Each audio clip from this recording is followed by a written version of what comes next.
எங்க ரூம்ல இருக்கானா? ஒரு மாசம் கழிச்சு பார்க்க அம்மியா வந்துடும். திறந்துடுவா திறக்கவா?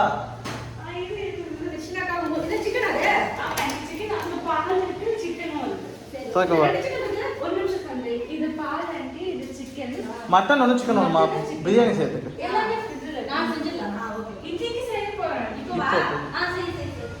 திறக்கவா?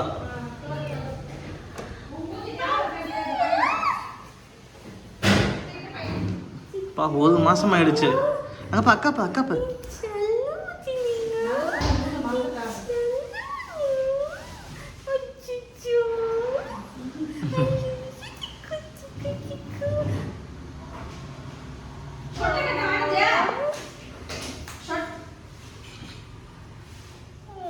அவனுக்கு ஸ்வெட்டரா ஆர்டர் போட்டலாம் தெரியுது அவனுக்கு. டேய் இங்கப்பா அக்காப்பா அது. டேய் எங்கப்பா வந்துட்டான். குட் பாய். வர மாட்டான், ஒரு வாட்டி தான் வர முடியும்.